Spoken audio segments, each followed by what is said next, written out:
A'udzubillahi minasyaitonirrajim. Bismillahirrahmanirrahim. Kami muliakan abang kita semua, Abang Jazakumullah khair. Sebentar. Yang sama-sama kita muliakan abang kita semua, Abang Kamal Lubis sekeluarga besar, teman-teman para punggawa-punggawa dakwah, mujahid-mujahidah Kota Medan yang dimuliakan Allah. Mudah-mudahan kita semua sama mulianya di mata Allah Subhanahu wa taala, dan mudah-mudahan kita semua dipantaskan oleh Allah memasuki surga Firdaus yang paling ulia. Amin ya rabbal alamin. Bismillahirrahmanirrahim. Assalamualaikum warahmatullahi wabarakatuh. Alhamdulillah wassalatu wassalamu ala rasulillah. La hawla wa la quwata illa billahil aliyyil azim. Subhanaka la ilma lana illa ma'alamtana innaka antal alimul hakim. Rabbi syurah li sadri wa yassir li amri wahlul 'uqdatan min lisani yafqahu qawli. Segala puji milik Allah. Mudah-mudahan kita terus istiqomah sampai wafat husnul khatimah. Salawat juga bertangkaikan salam teruntuk baginda Rasulullah Muhammad sallallahu alaihi wasallam. Allahumma salli wa sallim wa barik alaih. Mari luruskan niat, bulatkan tekad, lipat gandakan semangat. Benar yang abang kita tadi sampaikan bahwa hidup ini isinya ujian. Kita mau lulus ujian itu pilihan kita, kita mau tetap di situ-situ aja juga pilihan kita.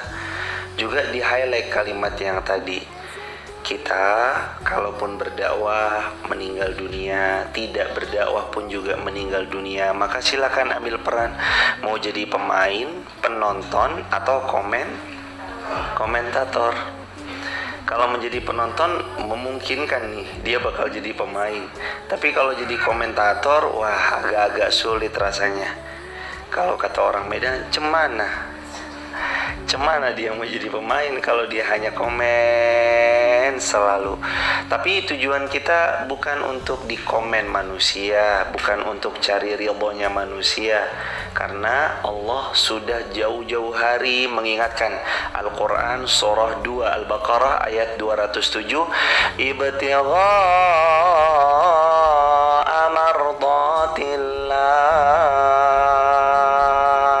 Fokus kita bukan komentar manusia, fokus kita bukan kejar ridho manusia, tapi fokus kita mengejar ridhonya Allah Azza wa Jalla. Sahabat yang dirahmati Allah Subhanahu wa taala, mari buka Quran surah Al-Isra. Di sini ada gimana caranya nanti kita naik kelas. Di Al-Isra ayat 79, 80, 81 ada tips langsung, rumus pola dari Allah supaya kita naik kelas, ditinggikan derajatnya, supaya kita ditaruh di tempat terbaik menurut pandangan Allah. Sudah ketemu belum? Al-Isra ayat 79. Sahabat di TikTok, YouTube, Instagram, silahkan dibuka kalau ada Al-Quran di dekatnya. Quran surah 17 Al-Isra ayat 79, 80, 81. Kita tilawah bersama-sama. A'udzu billahi minasy syaithanir rajim. Bismillahirrahmanirrahim. Wa minal laili fatahajjad bihi nafilatan lak asa an yab'atsaka rabbuka maqaman mahmuda wa qur rabbi adkhilni mudkhala sidqin wa akhrijni mukhraja sidqin waj'alni min ladunka sultanan nasira. Berikutnya, wa qul ja'al haqqu wa zahaqal batil innal batila kana zahuqa wa nunazzilu minal qur'ani وشفاء ورحمة للمؤمنين ولا يزيد الظالمين إلا خسارا. Al-Ayah. 4 ayat ini yang hari ini mau kita bahas. Ini 4 ayat yang sangat powerful, obat untuk kita semua yang sedang berjuang mengejar ridhonya Allah, salah satunya dengan cara ikut andil dalam dakwah, apapun perannya. Ada yang perannya tadi, makasih mas, yang megang mixer di belakang sehingga membuat suara yang pelan ini tersampaikan sampai ujung belakang. Makasih yang udah nyiapin sound, kabel-kabelnya diurut, mikrofon baterainya dipastikan bisa tetap hidup, karena nih kalau nggak ada baterainya nggak nyala nih. Itu semua ada man behind the scene-nya, atau ada laki-laki di balik layarnya yang mempersiapkan itu semua. Dan termasuk ini sahabat semua yang mempersiapkan pembatasnya, karpet-karpetnya, luangkan tempatnya.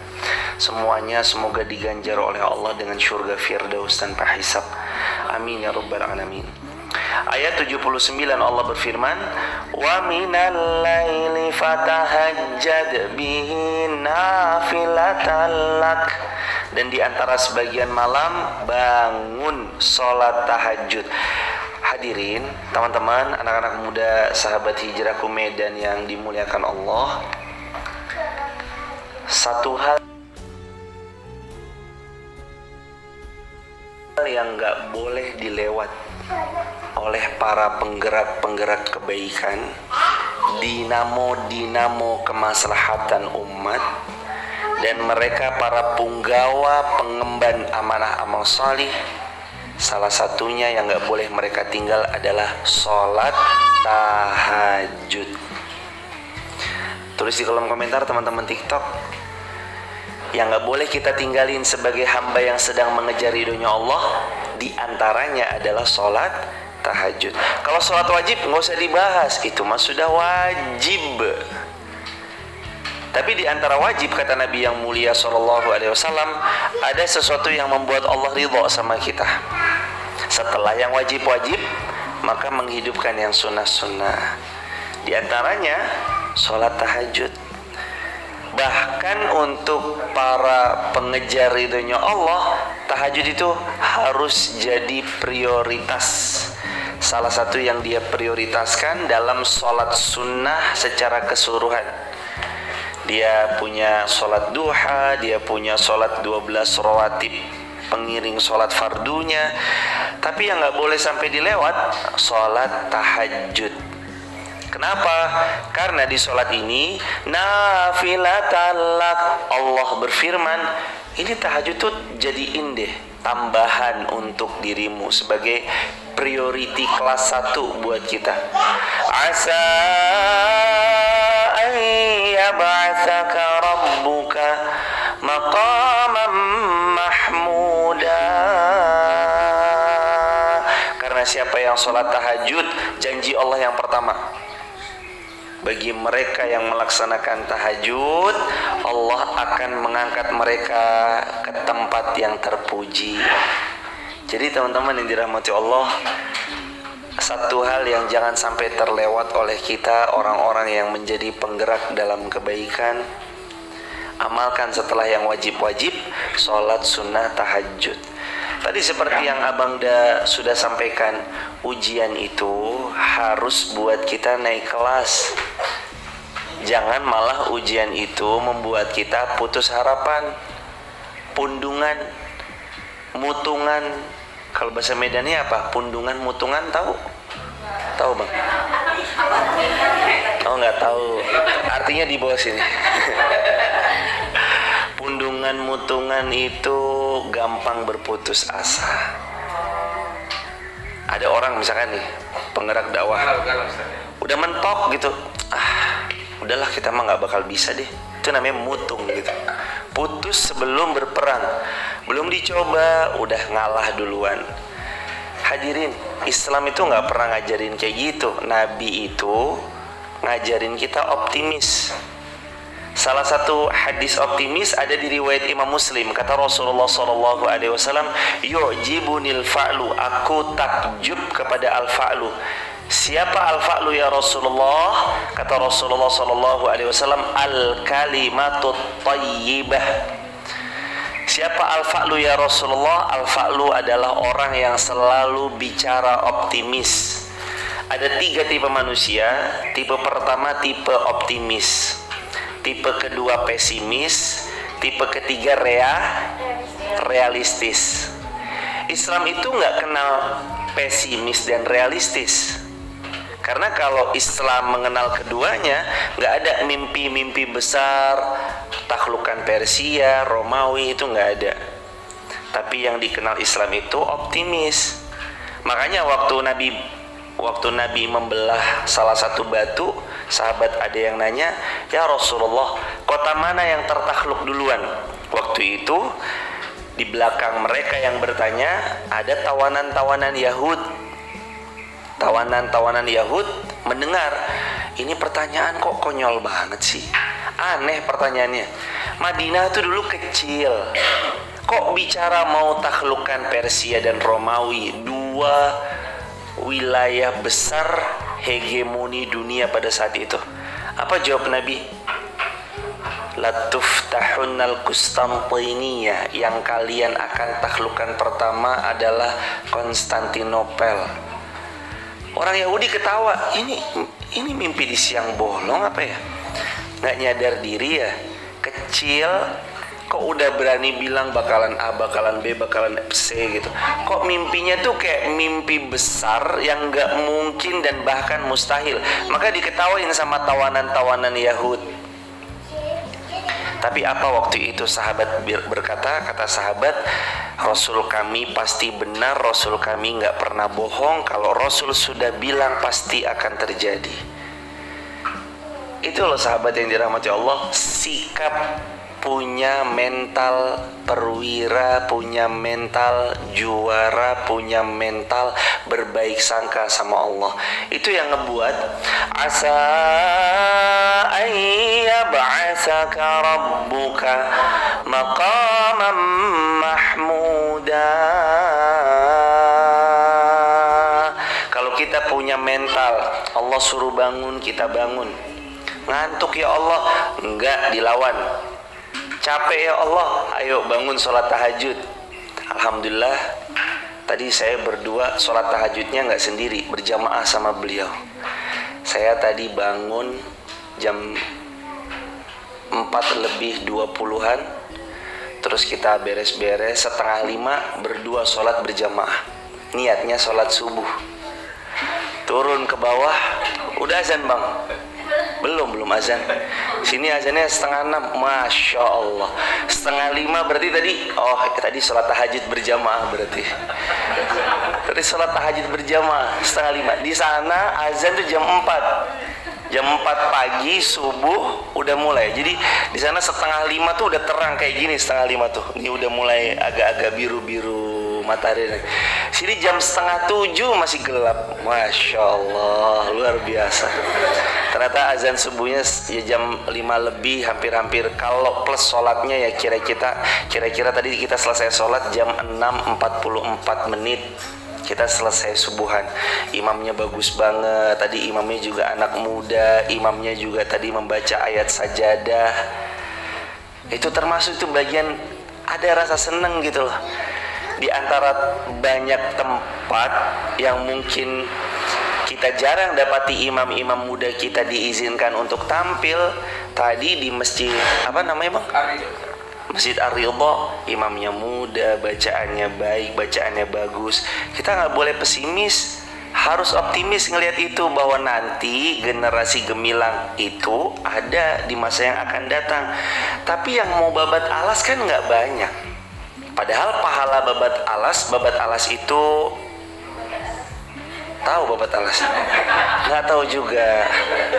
Babat alas itu apa sih ya?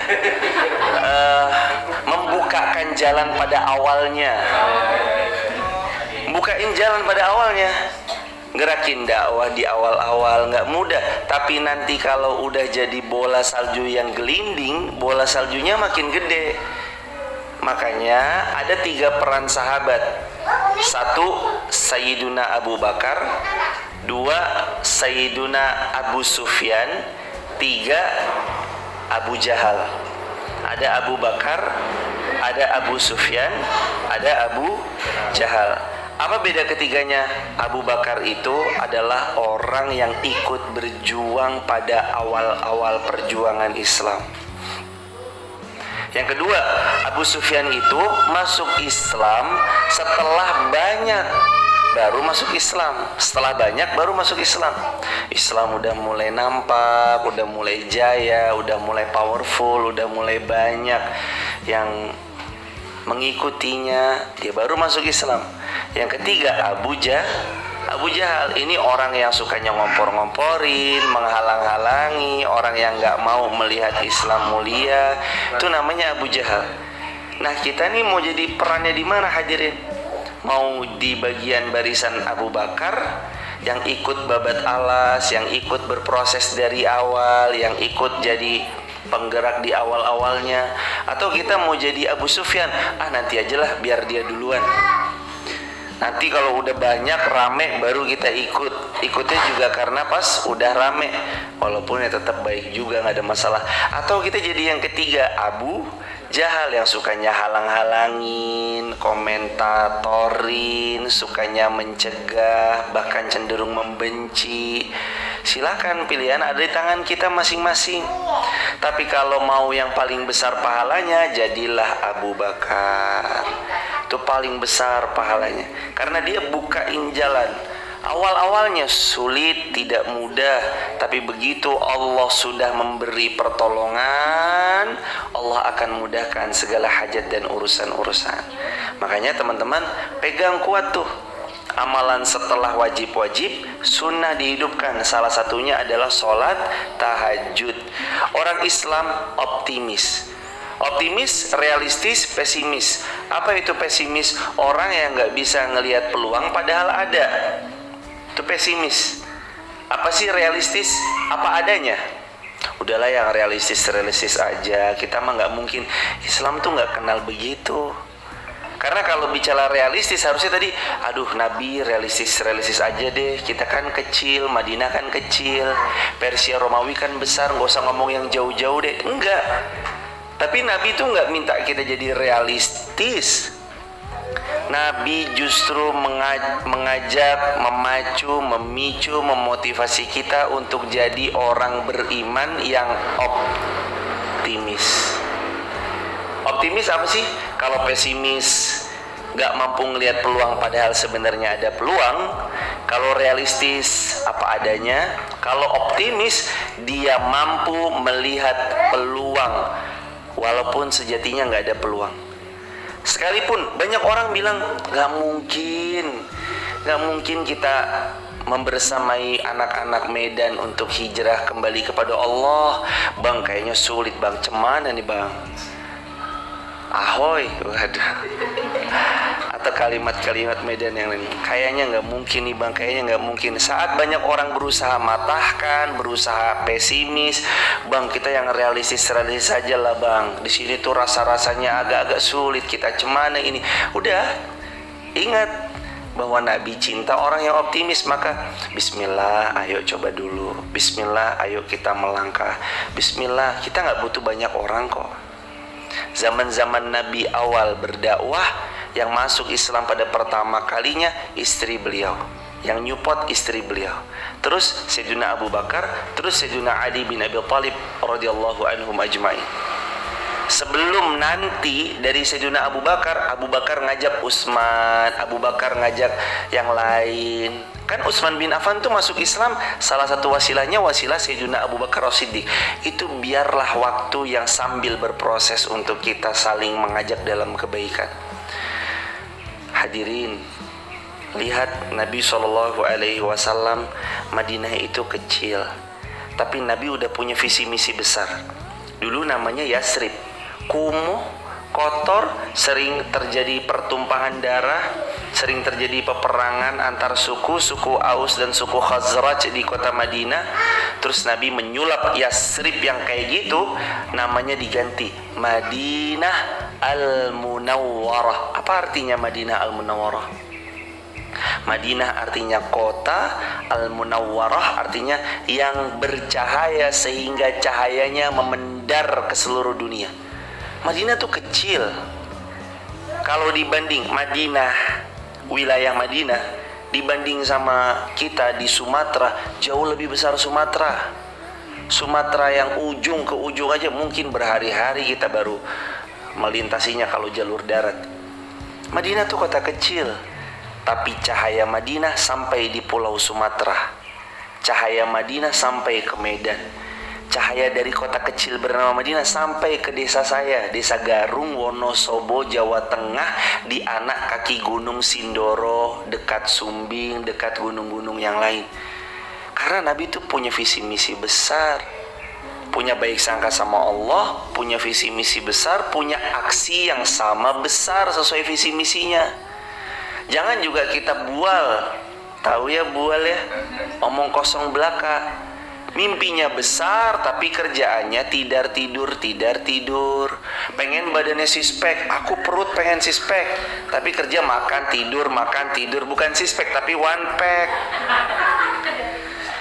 Pengen, ayo anak-anak mudanya yuk kita bersamai, tapi merangkulnya nggak pernah, berusaha mengajaknya juga nggak pernah. Sosial media ditinggalkan. Lah anak muda sekarang ngumpulnya di mana? Sosial media. Sekarang sosial media yang paling powerful, data riset Google April 2022, nomor 1 WhatsApp, nomor 2 TikTok. Dulu tahun 2021 nomor 1 WhatsApp, nomor 2 Instagram. Ada 5. 2021 April 2021 WhatsApp nomor 1, Instagram nomor 2, YouTube nomor 3, TikTok nomor 4, baru yang kelima Facebook. 2022 April kemarin 1 WhatsApp, 2 TikTok, 3 YouTube, 4 Instagram, 5 Facebook. Instagram turun ke 4, TikTok naik ke 2. Makanya banyak yang viral dari TikTok. Biasanya kan cuma hanya kamu nanya, kamu bertanya-tanya, naik, Allah titipkan rezeki pada beliau bisa mempengaruhi semua. Tahu kalimat itu? Belum selesai yang satu, muncul lagi yang lain, yang paling sad boy. Laki-laki dan perempuan itu seperti wifi dan perangkat handphone. Apa tuh maksudnya? Dekat dia akan tersambung, jauh dia akan mencari perangkat lain agar bisa terhubung. Sad boy. Oh, kan lama-lama kan hadirin. Kita harus tahu, yuk anak-anak muda ngumpulnya di sini, ngumpul di IG, ngumpul di YouTube, ngumpul di TikTok, ngumpul di WhatsApp. Berarti sasaran kita 2022 pun harus di switch. Sebelumnya kita Instagram. Sekarang harus sudah di switch. Bukan lagi karena dia nomor 4, sekarang kita pindah ke nomor 2, yakni TikTok. Maka mainlah TikTok, buatlah akun TikTok. Yang Instagram gimana? Yang Instagram kalau bisa dua-duanya silahkan. Ada TikTok, YouTube, Instagram. Kalau nggak bisa, suruh pilih salah satu. Agak-agaknya sekarang di TikTok saja, biar banyak orang yang lebih membersamai kita. Insya Allah di TikTok itu rame, anak-anak muda ngumpul di sana. Karena tujuan kita ingin menjadikan bukan cuma TikTok sebagai tempat yang dancing, joget-joget, enggak. Tapi sekarang berubah jadi media edukasi, media masak-masak, media buat resep. Sehingga ada resep di TikTok itu banyak banget diikutin. Halo guys, anaknya papa mertua mau begini, mau begitu, dia buat resep-resep kayak gimana gitu. Lah, itu kan bagian daripada yang semalam dibahas. Kata Mas Raffi, kita nggak suka di edukasi itu, nggak suka. Lebih sukanya di entertain. Makanya kalau nanti outdoor di luar ada lampu yang unik, semoga Allah mudahkan ya teman-teman. Gak apa-apa, lakuin aja dulu. Soal hasil itu urusan Allah. Lah pertama saya mau nanya, siapa yang menggerakkan nanti anak muda mau datang ke tempat ini untuk ngaji? Allah. Siapa yang nanti memudahkan langkah kakinya datang kemari? Allah. Siapa yang mengizinkan nanti mereka memperkuat daripada dakwah lillah? Allah. Kenapa nggak kita optimis aja bahwa Allah yang akan nolong, Allah yang akan bantu? Toh kalau Allah yang udah gerakin, sangat mudah kok bagi Allah. Kita ini sekali lagi sahabat yang dirahmati Allah, hanya butuh baik sangka kepada Allah dan lakukan yang terbaik. Baik sangka sama Allah, lakukan yang terbaik. Asa ayyab'atsaka rabbuka maqamam mahmuda. Secara psikologi, suruh bangun tahajud berat buat, apalagi buat yang pertama kali tahajud. Biasanya orang enaknya di malam itu tidur, lanjut mimpinya di dalam mimpi. Enaknya di situ menurut hawa nafsu. Tapi buat orang beriman, mereka bangun ngelawan itu semua. Ngelawan yang namanya ngantuk, ngelawan yang namanya malas. Sama untuk memulai satu kebaikan kan pasti ada ngantuknya, ada malesnya, ada komentator ulung yang selalu mengomentari buruk. Emang tugas kita kalau sikapin komentar apa sih? Buka Quran surah Muzammil ayat yang ke-10. Teman-teman udah hafal kayaknya. Al-Muzammil ayat yang ke-10. Wasbir ala ma yaquluna wahjurhum hajran jamila. Wasbir, apa artinya wasbir? Dan bersabarlah ala atas ma apa-apa yaquluna yang mereka komentari. Jadi sama komentar kita suruh apa? Sabar. Wasbir ala ma yaquluna wahjurhum hajaran jamila. Sabar atas komentar dari mereka, wahjurhum hajaran jamila, dan jangan pedulikan mereka, tetap dengan cara yang baik. Itu rumus Quran loh. Kalau ada bicaranya kurang pas di lisan kita, terdengar kok kayaknya cenderung menyudutkan, terdengar kok kayaknya cenderung melemahkan, membuat kita pesimis, tetap ingat selalu wahjurhum hajaran jamila. Jangan dipedulikan. Jangan peduli, dengan cara yang baik. Yuk kita lanjut ayat ke-80. Berarti asa ayyab'atsaka rabbuka maqaman mahmuda. Kalau kita mau ditaruh di tempat yang terpuji, salah satu amaliyahnya adalah sholat tahajud. Ditaruh di tempat yang baik. Ayat 80. Wa qur rabbi adkhilni mudkhala sidqin wa akhrijni mukhraja sidqin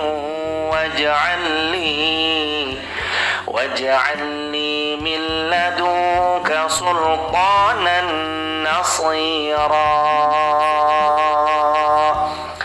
Ya Allah, ini doa. Doanya siapa? Nabi Muhammad sallallahu alaihi wasallam. Ya Allah, masukkan aku ke tempat masuk yang benar. Artinya, ya Allah, pertemukan aku dengan circle yang baik. Al-Isra ayat 80. Kumpulkan aku dengan orang-orang baik. Ya Allah, gabungkan aku dalam circle yang salih. Ya Allah, pertemukan aku dengan orang salih. Ya Allah, jadikan aku ikut berjuang bersama mereka.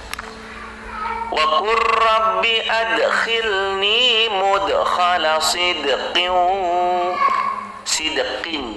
Ya Allah, masukkan aku ke dalam orang-orang yang benar, yang baik. Itu emang doanya Nabi Muhammad. Terus wa akhrijni mukhraja sidqin. Ya Allah, keluarkan aku di tempat keluar yang benar. Nanti kalau kita punya output, punya hasil, ya Allah, jadikan hasil yang kami hasilkan itu benar. Teman-teman dirahmati Allah, saat orang-orang itu serius menggarap gimana anak-anak mudanya menjadi lalai, anak mudanya jauh dari agama, kenapa yang mengajak kebaikan malah malas? Saya selalu utarakan sama teman-teman yang biasanya membersamai di Wonosobo, kalimat saya gini: kita itu ibarat sedang balapan. Yang satu balapan untuk mengajak pada kebaikan, yang satu juga lagi balapan untuk mengajak kepada kelalaian. Ibarat balapan, kapan kita masuk pit stop, tertinggal jauh. Pit stop itu kayak tempat ganti ban, tempat servis. Kapan kita masuk servis area, lagi muter misalkan 14 lap, 14 kali muter, kita udah muter nih sama mereka, berjuang untuk lalai, mengajak anak muda lalai. Kita lagi berjuang juga ngajak anak muda untuk semangat, untuk kenal Allah, kenal Rasulullah. Mereka semangat, putaran kelima semangat, putaran keenam mereka semangat, putaran kelima kita masuk ke pit stop. Entah itu ganti ban, entah itu ngapain gitu. Tahu apa yang terjadi? Nanti tertinggal jauh dengan yang mengajak kepada kelalaian. Maka berapapun orangnya, tetap ajak manusia kembali kepada Allah. Walaupun satu orang, walaupun nanti tinggal kita, diri kita sendiri, pastikan orang semuanya mungkin boleh pergi, tidak membersamai jalan kebaikan ini, tapi satu yang gak boleh pergi meninggalkan. Siapa? Diri kita sendiri. Orang boleh meragukan, orang boleh gak percaya, tapi kita gak boleh kehilangan kepercayaan buat diri kita sendiri. Kalaupun 1000 orang meninggalkan, hanya ada satu orang, pastikan satu orang itu adalah kita, saya, jadi saya sendiri. Makanya teman-teman yang dirahmati Allah, ini tuh estafet perjalanan panjang. Bukan satu generasi. Teman-teman bisa ngerasain kayak gini nih karena ada para pejuang-pejuang dahulunya yang sudah babat alas, bukain jalan. Di Medan ada pejuang, siapa bang? Orang-orang Medan biasanya ada beliau, ada gurunda-gurunda kita yang lain. Itu beliau kan udah bukain jalan. Kebayang gak kalau dulu tahun-tahun 1945 kita harus bukain jalan? Itu mungkin beda ceritanya sama sekarang. Dulu lagi mau ngaji, tau-tau wah ada apa. Kalau sekarang mau ngaji enak, nikmat. Dari sekarang ngaji bisa sambil senderan dari kamar di perjalanan, sambil kaki satu di atas kaki yang satunya. Kok Ustadz tahu nih? Ustadz ngelihat dari mana CCTV-nya ada? Ayo teman-teman yang kaki satu lagi di atas kaki satunya, live streaming dari rumah. Gampang gak sekarang mau dapat ilmu? Sangat gampang. Gak kayak dulu. Mungkin kalau Mbah Soekarno, Presiden Republik Indonesia, melihat ada alat secanggih ini, ada alat secanggih itu, mungkin akan takjub. Dulu mungkin beliau nggak berapi-api jamaah. Dulu beliau untuk menyampaikan pesan itu masuk radio. Ayo saudara-saudara, itu pun nggak kelihatan mukanya. Ini mukanya lagi ngapain ya? Jangan-jangan, ayo saudara-saudara, jangan-jangan mukanya datar. Apalagi gimana ya? Orang nggak kebayang. Tapi sekarang ada video, ada live streaming, orang kebayang ekspresi mukanya kayak apa, gestur tubuhnya kayak gimana. Orang bisa ngeliatan, oh begini ya. Dulu nggak ada alat secanggih ini. Makanya ini kenikmatan. Kalau bisa teman-teman setiap kajian di live, karena kita nggak pernah tahu penggalan kata yang mana yang bisa merubah habit dan mindset mereka. Ada satu kalimat yang sering saya bawakan. Satu peluru saat dilesatkan dor cuma bisa tembus satu kepala, tapi satu kata-kata bisa merubah jutaan kepala. Iya kan? Satu peluru cuma nembus satu kepala, tapi satu kata-kata bisa menembus jutaan kepala manusia dan merubah mindset mereka. Ada orang cuma dengan kalimat kayak gini. Saya ingat betul kalimatnya. Ada orang yang jauh dari Allah, malam party anfaedah yang gak ada manfaatnya. Terus ketemu temennya yang udah hijrah. Temennya cuma bilang kayak gini, mau sampai kapan? Cuma gitu doang. Dia tuh akhirnya pulang, hatinya gelisah, gemuruh mikirin, Iya ya, mau sampai kapan gue gini ya? Mau sampai kapan saya bakal gini terus ya? Mau sampai kapan terus terngiang, tidur nggak tenang karena namanya maksiat kan, kata Nabi begitu ya. Fa innal khaira tuma'nina wa inna syarra riba. Khair, kebaikan yang kamu lakukan, tuma'nina, pasti membuatmu tenang. Wa inna syarra riba, keburukan yang kamu lakukan, riba, pasti menggelisahkan. Ini orang cuma gara-gara kalimat temennya. Mau sampai kapan begini? Dia terngiang-ngiang terus itu. Iya, saya kalau mati, wah mati konyol ini. Udahlah, bro ketemu dong. Akhirnya minta ketemu, ngobrol panjang. Ya deh, ayo deh, gue mau hijrah, ayo ajak hijrah. Akhirnya mereka berhijrah pelan-pelan dengan pertolongan Allah.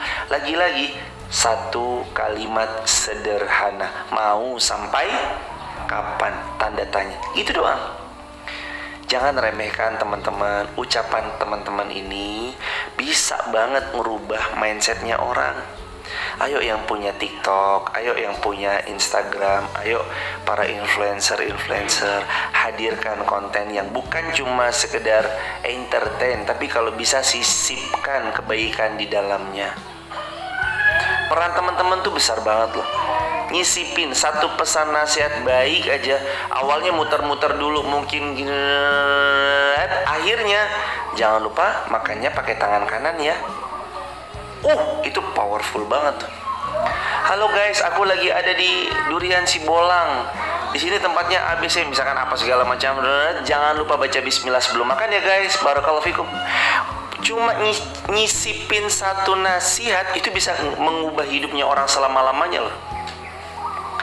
Ada seseorang, dia tuh kalau minum bukanya pakai tangan kanan. Buka pakai tangan kanan, minumnya pakai tangan kiri. Satu waktu dinasihatin, bukanya mending pakai tangan kanan, minumnya pakai tangan kanan juga. Oh iya ya, bener juga ya. Habis dibuka, tutup botolnya dipindah ke kiri, kita minum pakai tangan kanan.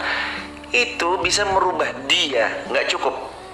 Dia berubah, anaknya berubah, nanti dia punya cucu, cucunya berubah. Gara-gara satu pesan merubah satu bani keturunannya. Bayangin. Allahu Akbar walillahilhamd. Maka teman-teman, ini estafet dakwah panjang. Makanya Nabi berdoa, wa akhrijni mukhraja sidqin. Keluarkan ya Allah dengan hasil terbaik, outputnya output terbaik. Teman-teman yang dirahmati Allah, orang-orang yang tergabung dalam satu komunitas yang baik, insya Allah pun kalau nanti mereka melanjutkan episode hidupnya, mereka melanjutkan episode kebaikan insya Allah. Meskipun banyak ya yang biren, kalau orang Jawa itu biren.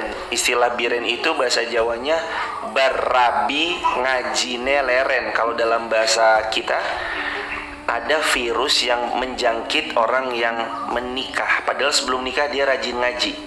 Apa virus itu namanya? Setelah nikah ngajinya berhenti. Itu virus tuh.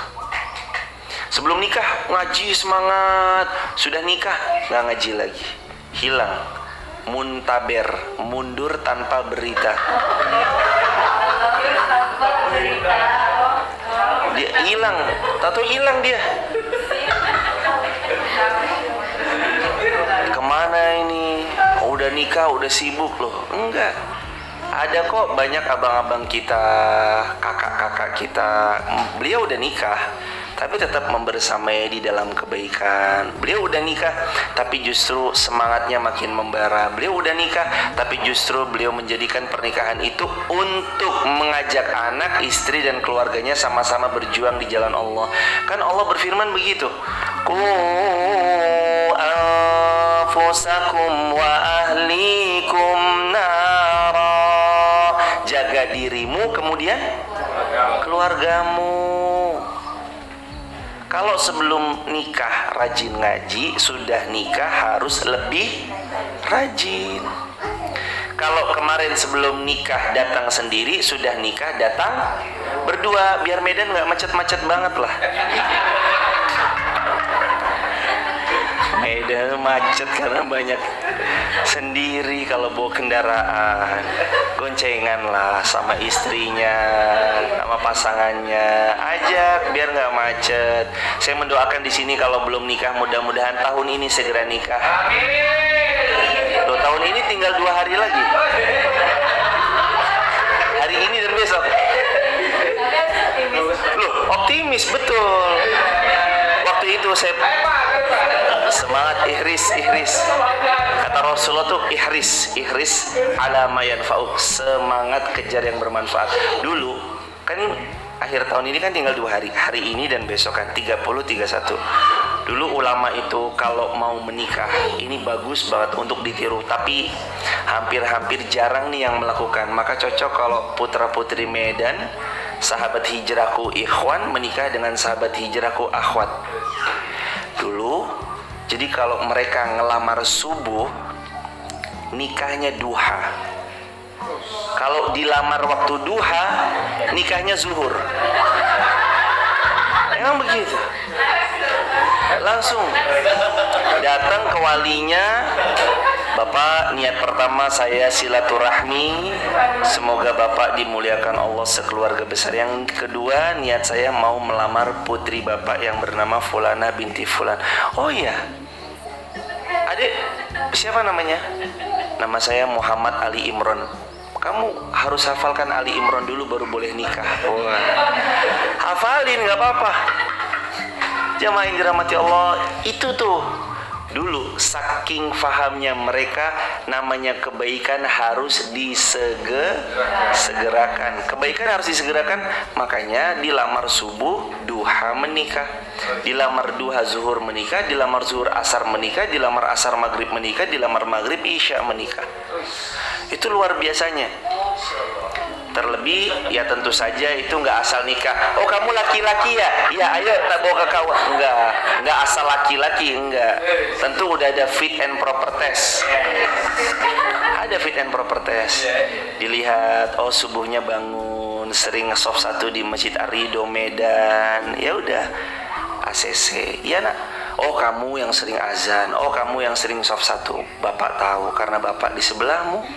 Ayo langsung nikah, insya Allah. Jadi waktu 2 hari itu mungkin nggak? Mungkin nggak kira-kira? Insya Allah mungkin. Optimis. Iris. Ya kalau belum memungkinkan, mudah-mudahan awal tahun 2023 insya Allah. Dan sahabat yang dirahmati Allah, Rasulullah itu pernah berpesan, ini untuk yang belum menikah, pesannya ankihu ma'akfa'a minkum. Kalau kamu menikah, perhatikan kalimat Nabi ini, menikahlah akfa'a minkum. Akfa'a itu artinya yang sekufu, minkum denganmu. Teman-teman, kalau bisa ketemu sama yang sudah ngaji sama-sama dalam berjuang di jalan Allah, nikah sama beliau deh. Kalau bisa, nikah sama beliau. Supaya nanti pun dalam binaan rumah tangganya, bingkainya itu masih sama, visi misinya sama. Visi misinya cari ridho Allah, cari surganya Allah, mau berjuang di jalan dakwah. Ketika suaminya, mau kemana mas? Ngaji. Istrinya nggak galau, kamu ngaji terus, aku nggak pernah kamu temani. Nggak galau, karena istrinya paham.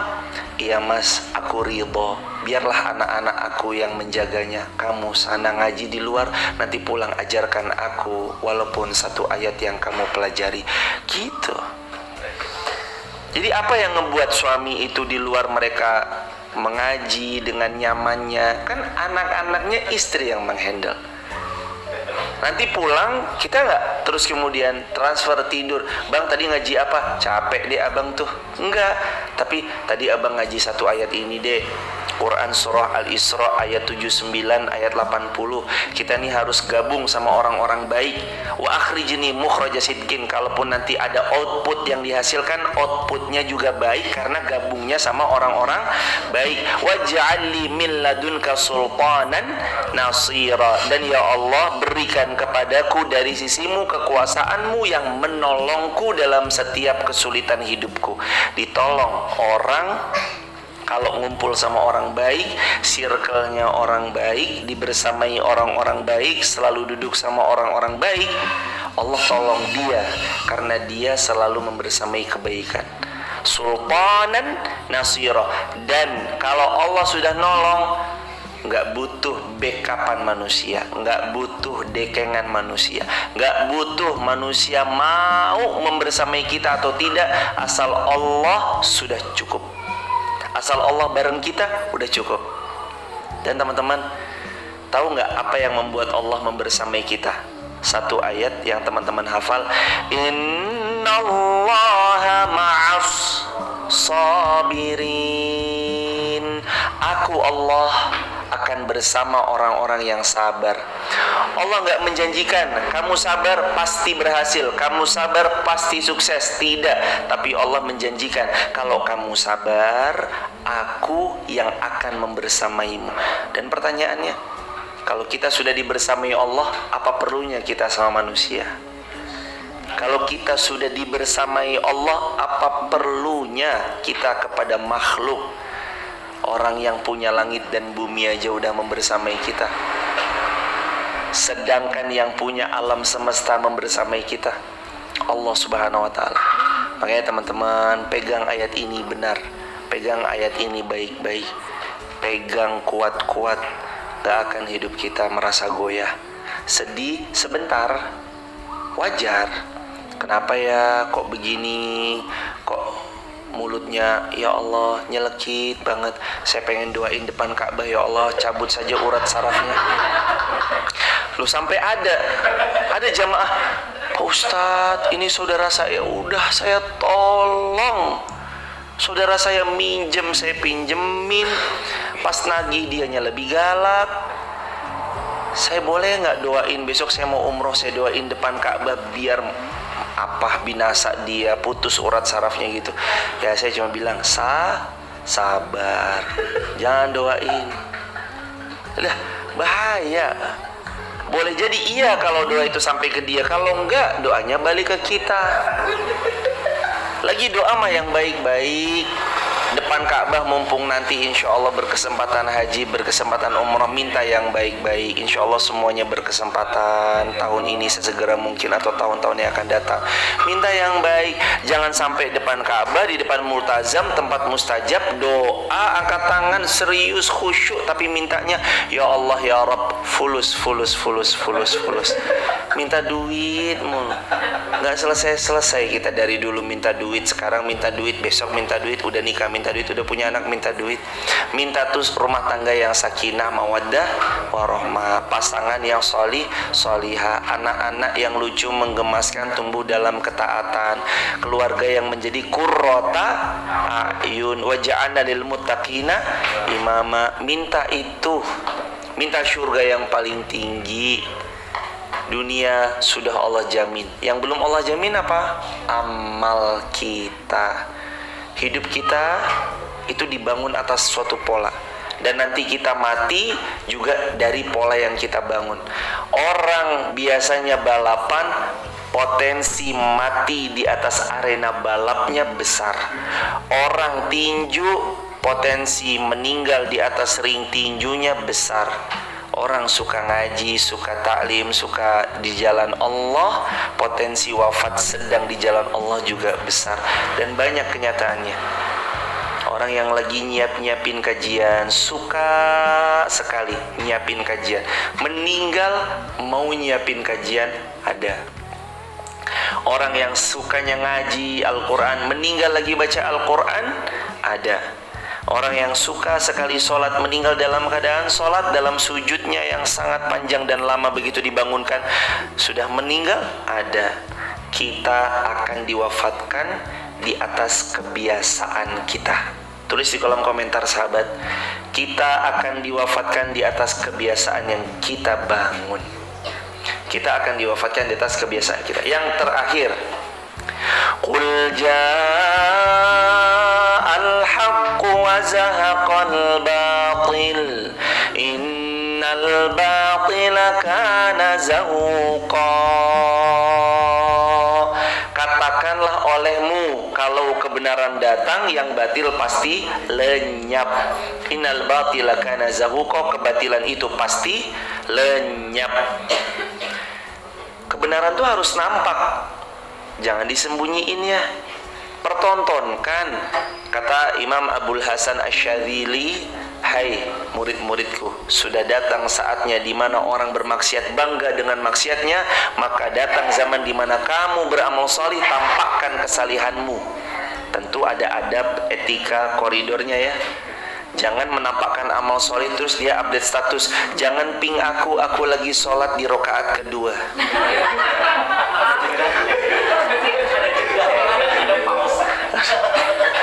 Dia buat status lagi sholat di rakaat kedua, ada yang komen, mana nggak ada foto, bohong berarti. Terus dia selfie, ini aku lagi ruku. Itu namanya nggak ada adab. Maksudnya menampakkan kebaikan tentu penuh dengan adab, menampakkan kebaikan tentu penuh dengan syarat, nggak ngasal.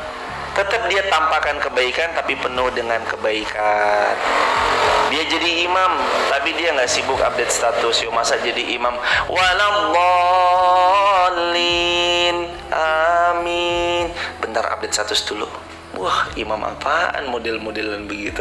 Maka kalau bisa insya Allah ja'al haqq, kebaikan itu harus nampak, kebaikan itu harus dimunculkan, kebaikan itu harus dipertontonkan.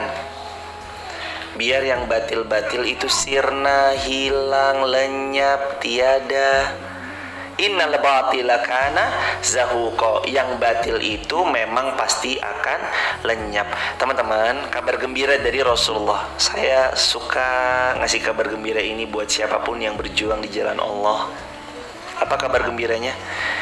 Islam pasti menang. Itu kabar gembira dari Rasulullah. Jadi teman-teman cek baterai. Cek. Jazakumullah khair, jazakumullah khair.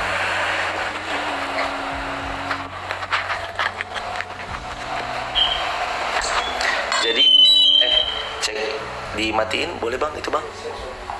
Jazakumullah. Jadi teman-teman yang dirahmati Allah, hari ini teman-teman kawan-kawan berjuang, kita semua berjuang. Itu ujung-ujungnya kita udah tahu. Itu yang ngebuat banyak ustadz semangat banget, kayak nggak punya capek. Ada gurunda-gurunda kita, paginya di kota ini, sorenya di kota yang lain, malamnya di kota yang lain. Sehari ada yang sampai 5, 6, beberapa pertemuan. Kok kayaknya beliau nggak capek? Karena beliau tahu ujung dari perjuangan ini adalah kemenangan. Udah tahu ujungnya. Tapi untuk meraih kemenangan ada episode derai air mata, nggak apa-apa. Ada episode dicibir, dicaci. Nabi pernah dicibir? Pernah. Dicaci? Pernah. Diucapkan katanya penyihir? Pernah. Pemecah belah? Pernah. Dibilang orang gila? Pernah. Bahkan Nabi itu bukan cuma kena verbal, ucapan. Nabi juga fisik, dilempar batu, iya, diludahi, iya. Mohon maaf, lehernya Nabi hendak diinjak Abu Jahal, iya, riwayat Abu Daud. Nabi pernah ditumpahkan kotoran unta, iya. Kita ada yang pernah nggak kira-kira? Diludahin aja kayaknya awak rasa di antara kita nggak ada yang digituin jemaah. Dilempari kotoran ayam lagi sujud, wah ini nih penggerak sahabat hijrahku, tak lemparin kotoran kuda aja deh, nggak ada. Makanya ujian kita tuh nggak ada seujung kukunya ujian Rasulullah Sallallahu Alaihi Wasallam. Kenapa kita terus malah males-malesan berjuang? Kita tahu kok ujung perjuangan ini adalah kemenangan. Tulis di kolom komentar ya sahabat, ujung perjuangan ini adalah kemenangan. Tenang aja toh. Tapi sulit Ustadz, kayaknya tuh hampir putus asa kita. Udah nggak usah khawatir, pegang kalimat tadi, ujung perjuangan ini adalah kemenangan. Udah. Tapi saya nggak ngerasain tuh Ustadz. Nanti anak kita mungkin, anak kita juga belum, cucu kita mungkin, mungkin bukan cucu kita, mungkin nanti cicit kita, canggah kita, warengnya kita, generasi ke-8, ke-9, ke-10-nya kita. Kan Allah karuniai kita kan, insya Allah mudah-mudahan kalau bisa Allah titipkan keturunan di dunia, nanti kan nama kita akan panjang.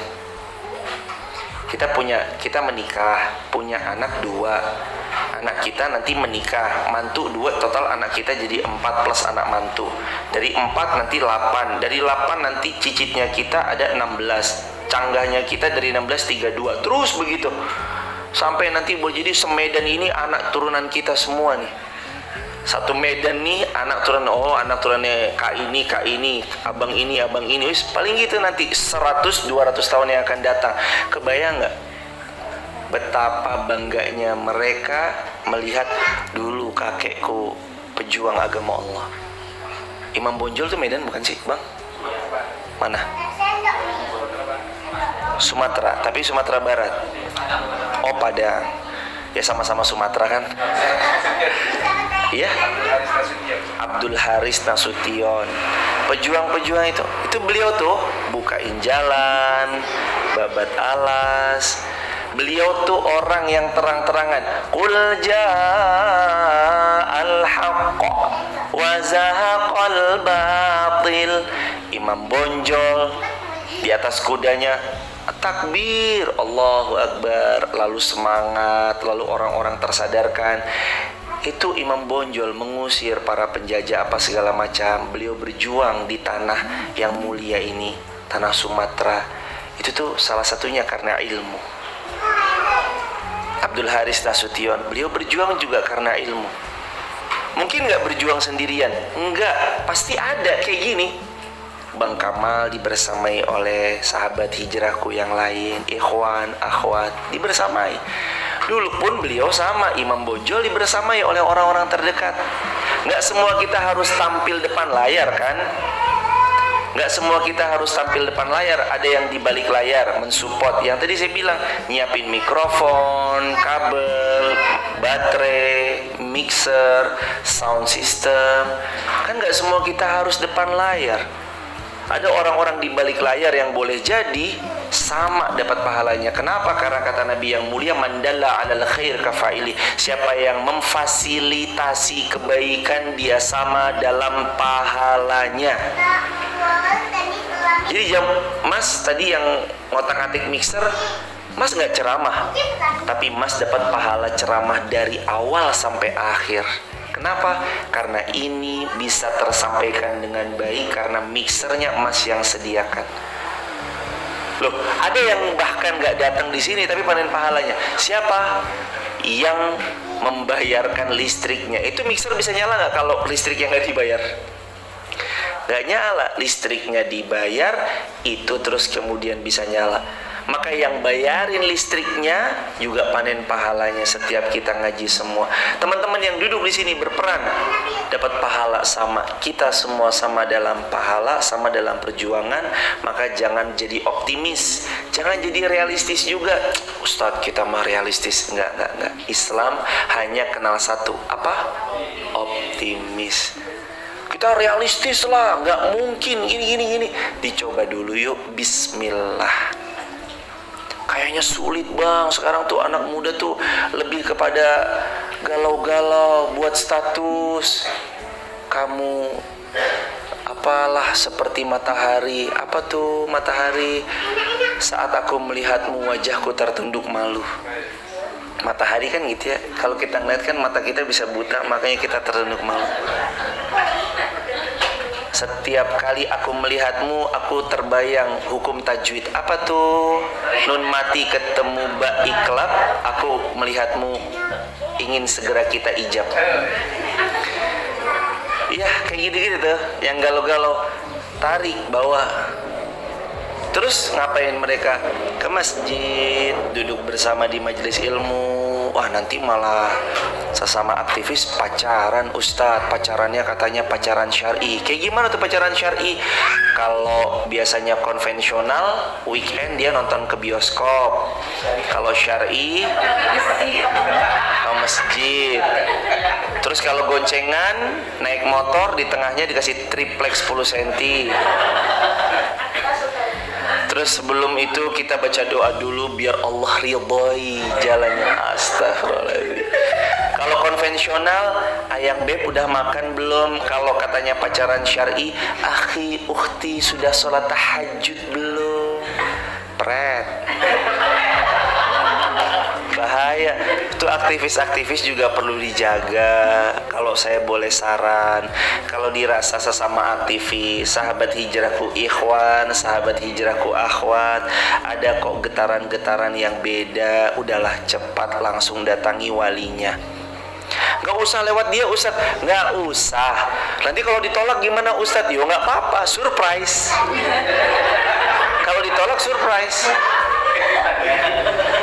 Dulu saya 2013, 22 Maret 2013 saya melamar istri saya. Semester 2 kuliah. 22 Maret 2013, nikahnya 25 Desember 2015. Jadi masa tunggunya ya mungkin ada 2 tahunan ya kira-kira. Ya sekitar 2 tahunan deh. Karena saya ngelamar istri saya 22 Maret 2014 atau 2013 gitu. Intinya waktu saya ngelamar, saya nggak ngasih tahu aku mau datang ke rumahmu ya, aku mau ngelamar kamu ya, nanti kamu menerima ya. Nggak ada. Dah, istri saya kuliah di UMY Jogja, saya dari Jakarta langsung ke Wonosobo ketemu orang tuanya. Istri saya nggak ada karena lagi kuliah di Jogja.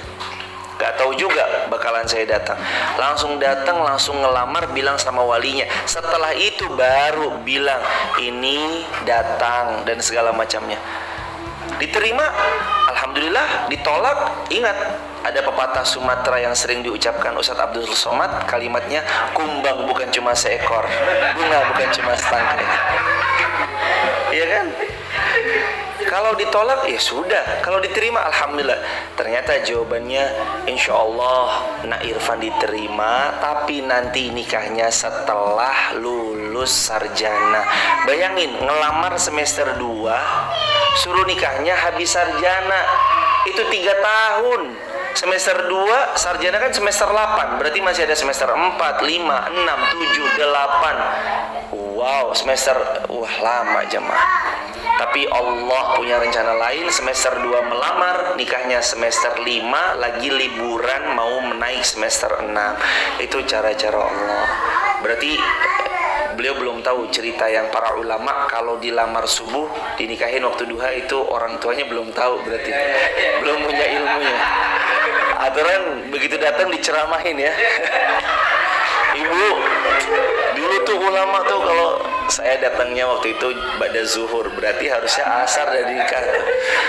Mungkin beliau juga belum, masih terus belajar ilmunya. Tapi nggak apa-apa teman-teman, artinya nggak apa-apa. Ngelamar tuh nggak usah bilang-bilang dulu, ah saya takut Ustadz. Masa anak Medan, ketua apa? Kota 1000 tetua, 1000 ketua yang masa cuma menerima penolakan dari akhwat takut. Datang lamar, nggak usah kasih kode-kode. Nanti saya baru kode hijau dari dia baru saya datang, nggak usah. Kalau ditolak alhamdulillah. Yang penting kan nggak ada yang dirugikan. Artinya nggak ada yang dirugikan kan? Setidaknya niat baik itu sudah diutarakan. Niat baik untuk membangun bina rumah tangga udah diutarakan. Maka sebisa mungkin kalau ada perasaan getaran-getaran itu, aktivis dakwah udah langsung cari jalan yang Allah ridhoi. Jangan pacaran syar'i. Aku, kamu, kita tahu bahwa kita sama-sama saling mencinta. Tapi sayang, rasa-rasanya belum doa kita sampai di amin yang sama. Iya, karena mungkin beda keyakinan. Yang satu yakin sama dia, tapi dia nggak yakin sama satunya. Makanya cari tuh yang satu keyakinan. Perempuannya yakin sama yang laki-laki, laki-lakinya juga yakin sama yang perempuan. Dan ditolak tuh bukan akhir dari segalanya. Ditolak bukan akhir dari segalanya. Tapi boleh jadi itu cara Allah mau ganti yang lebih baik. Yakin aja. Ada dulu ditolak 6 kali ta'aruf. Pertama ditolak, kedua ditolak, ketiga dianya sudah mau, sananya nggak mau, macam-macam ya. Pokoknya ta'aruf itu kadang bermacam-macam ya persoalannya. Yang ketujuh, ternyata Allah hadiahkan ia dinikahi oleh seorang dokter yang Masya Allah tabarakallah, Allah berikan kelebihan rezeki dan harta pada dokter tersebut. Ternyata yang sebelum-sebelumnya itu hanyalah cara Allah. Sebentar, kamu pantesin diri lagi, pantesin diri lagi, pantesin diri lagi. Jodoh yang Allah siapkan tuh boleh jadi levelnya di level 10, tapi waktu itu kita di level 3. Makanya dibuat 6 kali kegagalan. Yang ketujuh baru sama levelnya, 3 tambah 7 10, baru ketemu dengan jodoh yang Allah siapkan. Maka baik sangka ya teman-teman, baik sangka sama Allah, perbaiki diri, cepat atau lambat semoga Allah hadirkan jodoh terbaik. Terakhir, qul ja'al haqq wa zahaqal batil innal batila kana zahuqa. Kebenaran itu harus muncul supaya yang batil lenyap dan hilang, karena yang batil itu pasti akan lenyap. Barakallahu fikum. Ini yang dapat kita pelajari bersama-sama, sahabat TikTok, YouTube, Instagram. Kalau ada yang mau bergabung di grup WhatsApp kajian saya, tap link di bio, sebut namanya, asal kotanya, asal negaranya. Kalau yang di TikTok, karena ini akun TikTok tentang Islam, bukan akun Irfan Rizky Haas, jadi nanti di TikTok buka akun Irfan Rizky Haas, itu ada link WhatsApp, klik, sebut nama, asal kota, asal negara. Barakallahu fikum. Buat sahabat juga, kalau ada yang mau membersamai di grup WhatsApp kajian saya, save nomor WA saya, sebut aja nanti nama, asal kota, atau nama yang tadi ngaji pagi-pagi di Sahabat Hijrah, 0812 13 60 70 20. Barakallahu fikum. Sehat, lancar, berkah selalu. Ayo kita buka diskusi. Silahkan untuk berdiskusi. Barakallahu fikum. Ya Masya Allah ya, mudah-mudahan yang disampaikan Ustaz tadi benar-benar bisa menumbuhkan semangat kita kembali. Barangkali mungkin ada yang mulai pudar, bisa dicerahkan kembali, yang mulai loyo bisa tegak kembali ya. Karena bagaimanapun caranya kita harus tetap berjuang istiqomah. Jangan kalah kita dengan orang yang tadi Ustaz bilang, ada orang yang istiqomah membuat kita lalai. Masa iya kita tidak mau istiqomah untuk terus mengajak orang pada kebaikan? Terlebih kita mulai dari diri sendiri. Ya, kawan-kawan yang mau diskusi boleh, ya, yang mau sharing boleh, Ustaz, ya, Allah titipkan bersama kita, ya. Ini sesi khusus kawan-kawan. Kalau nanti udah mulai kita main kajian di masjid, kawan-kawan tentunya Amin. fokus Teman-teman melayani, sehat semua. mengurusi jamaah. Ada yang mau didiskusikan? Ipan, mau nikah dulu apa? Ahlan, silakan.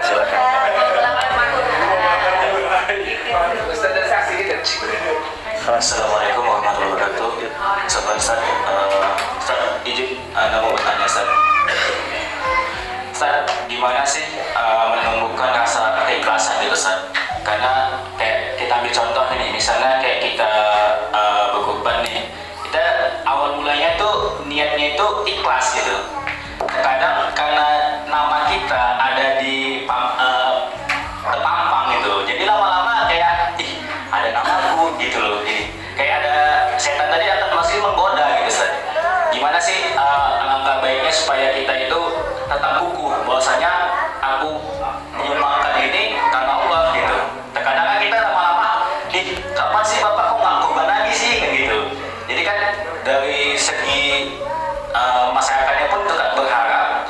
Jadi ujung-ujungnya kita hanya bersedekah itu untuk memuaskan masyarakat sekitarnya gitu. Assalamualaikum warahmatullahi wabarakatuh. Waalaikumsalam warahmatullahi wabarakatuh. Gimana cara menjaga keikhlasan? Yang pertama, keikhlasan itu butuh pertolongan Allah. Maka kita harus terus minta kepada Allah supaya Allah jaga, tetap ikhlas. Yang kedua, ikhlas itu tetap butuh jam terbang. Namanya syaitan itu kan godanya juga sampai kita wafat. Jangan ikhlas, ayo kamu merasa bangga diri, paling merasa berjasa, merasa paling berjasa, merasa paling. Wah, ada namaku tuh. Begitu namanya nggak disebut, kok namaku nggak disebut? Begitu logonya nggak masuk, loh kok kenapa logoku nggak masuk? Begitu ini. Nah, itu latihnya perlu jam terbang. Latih untuk di standing applause atau tidak, Allah tahu. Diucap terima kasih atau tidak, Allah tahu. Logonya masuk atau tidak, Allah tahu. Nama disebut atau tidak, Allah tahu. Belajar begitu sulit memang, tapi itu cara terbaik kita untuk supaya ikhlas dan belajar pelan-pelan. Mau manusia suka, mau manusia terima kasih, mau manusia tidak terima kasih, tetap Allah Maha tahu. Dan kita nggak akan pernah berkurang nilainya di mata Allah atas amal soleh yang tidak diketahui manusia. Bukan berarti oh manusia tahu berarti pahalanya besar, oh manusia nggak tahu oh berarti pahalanya kecil. Enggak. Manusia tahu atau tidak, Allah tetap mengerti. Allah zat yang maha tahu, alimun bidzatis sudur. Allah bahkan tahu fis sudur atau bidzatis sudur, yang dalam dada kita Allah tahu. Terus yang ketiga, kapan kita tergoda, terganggu keikhlasannya? Wah, awak nih kayaknya manusia mulai memuji-muji. Paksakan untuk ikhlas. Riak datang tepis, riak datang tepis, riak datang tepis. Paksakan untuk ikhlas. Bismillah ikhlas, bismillah ikhlas, bismillah, bismillah, bismillah, bismillah, bismillah. Itu cara supaya kita ikhlas. Dan terakhir yang keempat, jangan pernah merasa paling berjasa. Jangan pernah merasa paling berjasa. Kita sehat, siapa yang mengizinkan? Allah. Kita jago bicara, siapa yang menciptakan lidah? Allah. Membuat kita bisa bicara dengan retorika yang baik, siapa?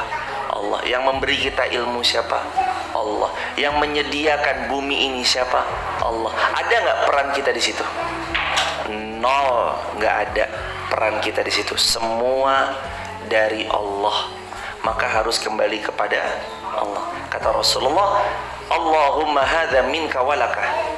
Riwayat Tirmidzi, Rasulullah pernah bersabda, ya Allah ini semua minka, darimu sumbernya ya Allah, walaka, dan kembali padamu ya Allah. Enggak pernah Nabi bilang, ya Allah ini dari saya ya, perjuangan saya ya. Enggak. Nabi mengatakan, Allahumma hadza minka walaka, ya Allah ini darimu, kembali padamu. Barakallahu fikum. Semoga terjawab. Soal akhar mawjud, fadhal. Pertanyaan lain ada? Silakan. Silakan.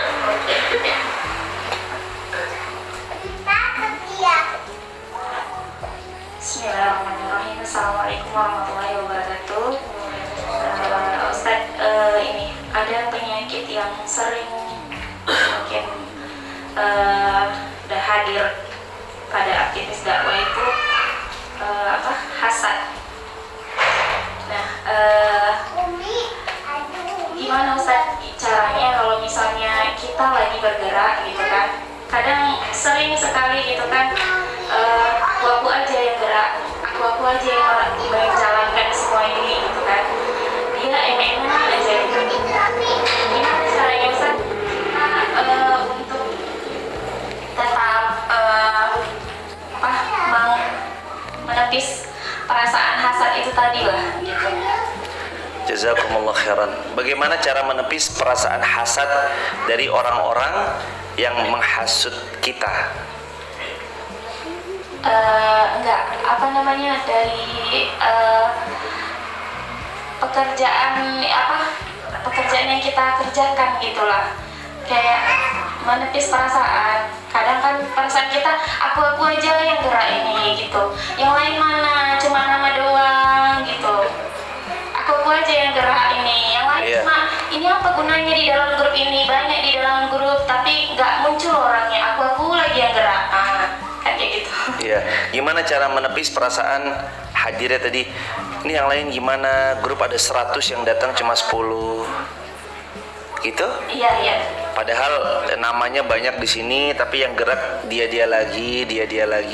Ketahuilah, kita yang menggerakkan, kita lagi, dan kita lagi.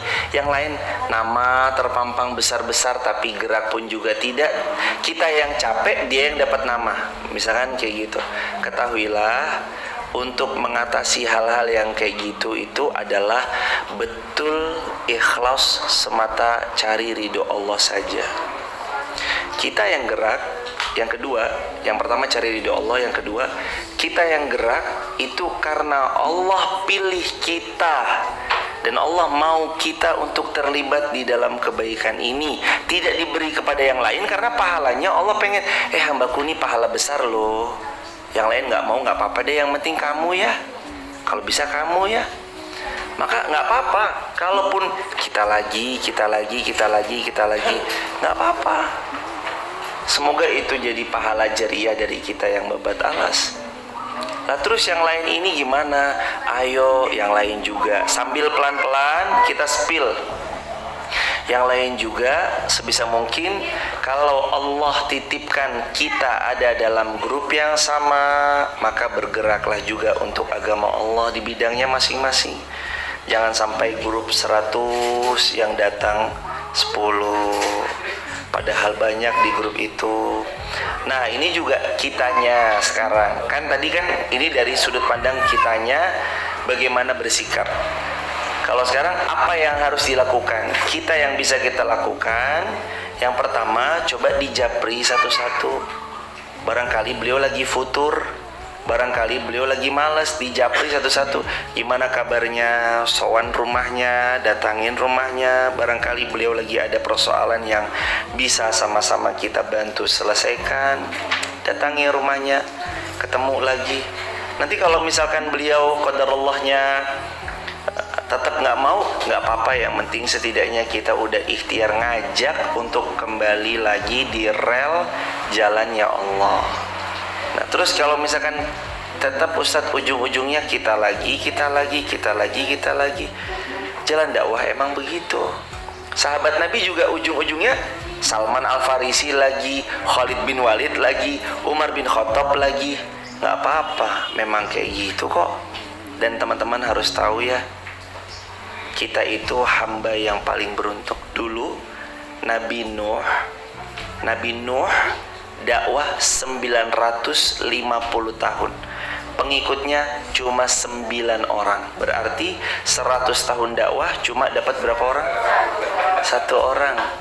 Abang Kamal, abang kakak ini semua di sini dakwah kan belum ada 100 tahun toh. Udah dapat segini banyak, itu udah harus diakui, sudah melampaui Nabi Nuh. Masya Allah, Nabi Nuh tuh 100 tahun cuma dapat 1. Dakwahin banyak orang 900. Itu buka Al-Quran, itu kan firman Allah dalam Al-Quran. 950 tahun, yang paling pendek 9 orang, yang paling besar paling banyaknya cuma 11 orang. Berarti kan sama-sama aja, 100 tahun cuma dapat 1 orang. Kita nih dakwah belum ada mungkin 20 tahun ya bang, baru beberapa 10 tahun pun belum ada, tapi sudah 1, 2, 3, 4, 5, 6, 7, 8, 9, 10, 11, 12, 13, 14. Udah 14 orang. 14 orang itu udah banyak jemaah. Yang Nabi Nuh untuk dapat 9 butuh 950 tahun, yang umur kita aja belum tentu nyampe. Makanya ini udah banyak jemaah. Dan ingat ya hadirin,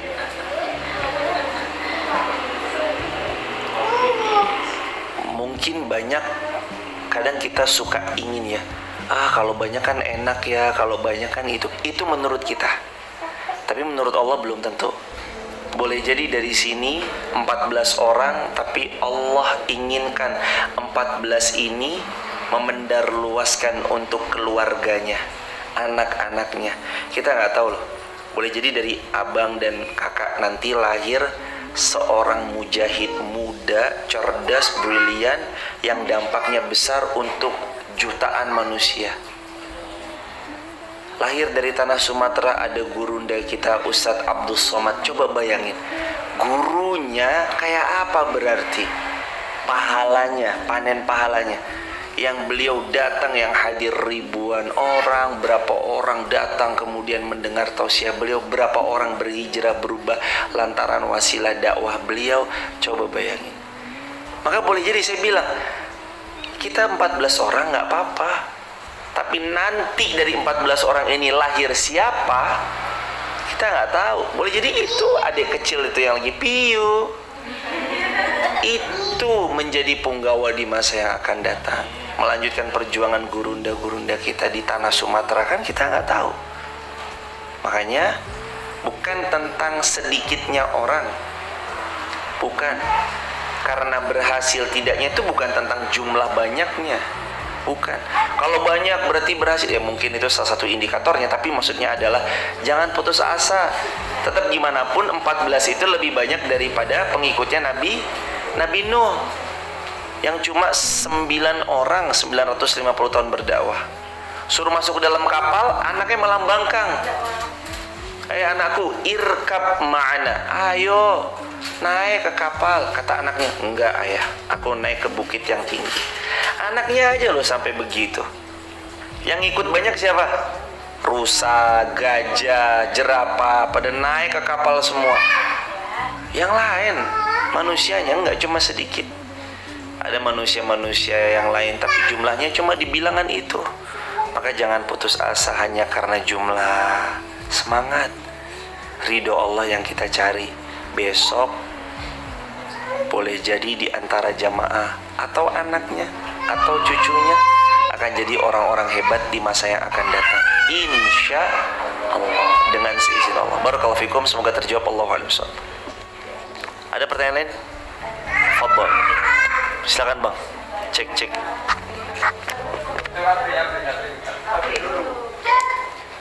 Silakan. Assalamualaikum warahmatullahi wabarakatuh. Waalaikumsalam warahmatullahi wabarakatuh. Izin Ustaz mau bertanya. Jadi menyambung dari yang tadi gitu kan. Ketika kita udah jauh dari teman, kita ke rumahnya, kita ajakin untuk berjuang lagi bareng gitu kan. Namun ya begitu gitu, dia nggak mau. Sebenarnya nggak mau, bukan tidak mau Ustaz, tapi kayak itu nggak bisa jelasin ada perasaan apa deh gitu, nggak mau gabung lagi. Itu gimana gitu Ustaz? Membersamai lagi itu gimana? Yahdi, Allah jawab, yahdi may yasha wa yudhillu may.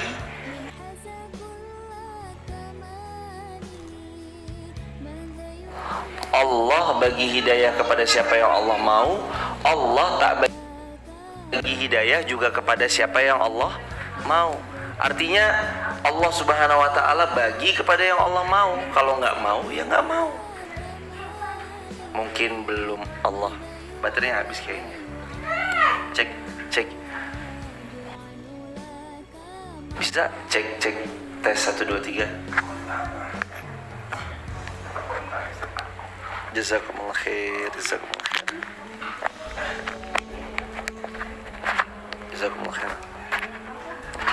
Gak apa-apa.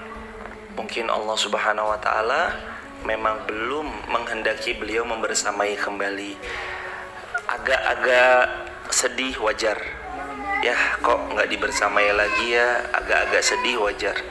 Tapi kita tuh bukan untuk meratapi kesedihan berlama-lama, untuk menyongsong kebaikan yang ada di depan mata. Bukan untuk meratap berlama-lama, tapi untuk menyongsong kebaikan yang ada di depan mata. Jadi tetap harus semangat walaupun yang lama sudah tak lagi membersamai. Dan agaknya begitulah rupanya perjuangan. Kawan berubah menjadi lawan, lawan pun bisa berubah menjadi kawan. Ada dulu orang benci banget, saya gak suka banget sama ustadz ini, live mulu di TikTok, kok lewat lagi. Saya awalnya gak suka sama ustadz ini, tapi kok lama-lama saya dengerin, enak juga dia ngomong ya. Akhirnya terus awalnya gak suka, awalnya benci, lama-lama benar-benar cinta, mensupport kebaikan. Ayo ustadz butuh apa, kita bersamai gitu. Hati itu kan yang ngubah siapa? Allah. Yang bolak-balikin siapa? Sekeras apapun kita berusaha, kalau Allah bilang enggak, ya sudah. Tapi mau gimana pun kalau Allah bilang, hambaku, aku rubah hatimu ya, set. Yang tadinya benci jadi cinta, yang tadinya gak suka jadi suka. Gampang bagi Allah, cuma bilang kun fayakun. Jangan sedih karena ditinggal. Dalam dakwah ini dilema begitu banyaknya. Jangan lelah juga untuk mempersatukan meskipun terlihat agak-agak lumayan sulit dalam hal itu. Karena Allah yang berfirman kan? Allah berfirman dalam Al-Quran, kamu punya harta sebanyak apapun, kalau Allah belum berkehendak menyatukan hati mereka, ya nggak akan satu hati mereka. Tapi kan sekali lagi teman-teman, kita tuh udah tahu ujungnya.